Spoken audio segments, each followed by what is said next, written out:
Chapter 1. Cairo, Egypt. Waking with a start, Nubia shivered. She tried to remember what her mother had taught her as a little girl, but it was so long ago. She could barely remember her mother. How was she supposed to remember what she'd told her?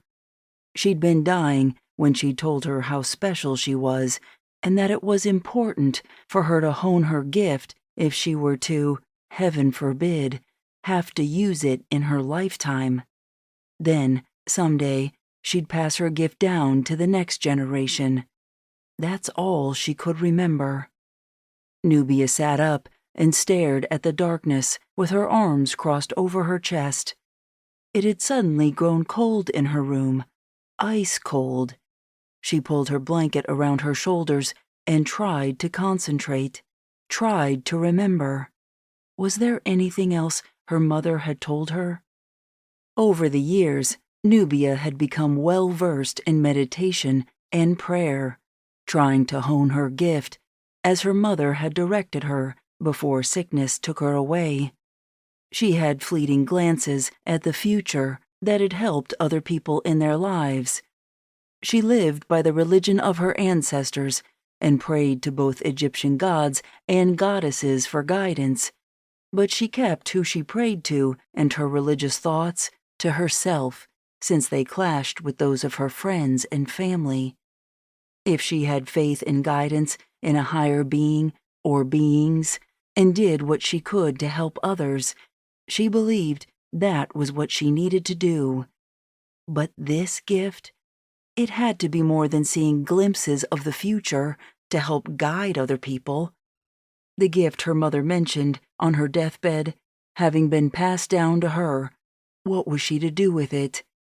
She'd thought her glimpses of futuristic visions that she had while meditating or in dreams was to help others. She thought she was already completing her destiny. However, now she wondered. There had to be more. Her mother had said she was special and important. At the time, she thought they were only kind words and that her mother meant she was important to her, as she was to Nubia. Why would her mother hope she never needed to use it? Nubia remembered her saying that. She wanted her to learn her gift, but not have to use it. Why? It didn't make sense. With the arrival of the flying demons, and now with people becoming ill and attacking other people, the words of her mother took on a new meaning.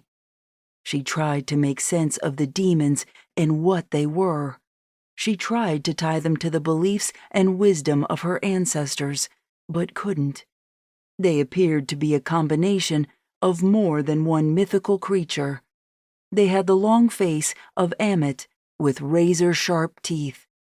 Ammit was the devourer of the dead, the eater of souls. Ammit was said to have a crocodile-like head. The head of these demons did appear to be reptilian, like the stories of Ammit, but the body was different, and Ammit didn't have wings. Could the demons be here to weigh the heart of the living instead of waiting until they were dead? Then there was Apep. To her, the demons looked a lot like dragons. Conversely, again, Apep didn't have wings. These creatures had wings and could fly. Apep was a serpent-like dragon demon. He was the lord of chaos. And these monsters were most definitely the bearers of chaos. Chaos and ruin. To keep listening to this audiobook, I've left you a link in the description so you can do it, at no cost thanks to Audible's 30-day free trial.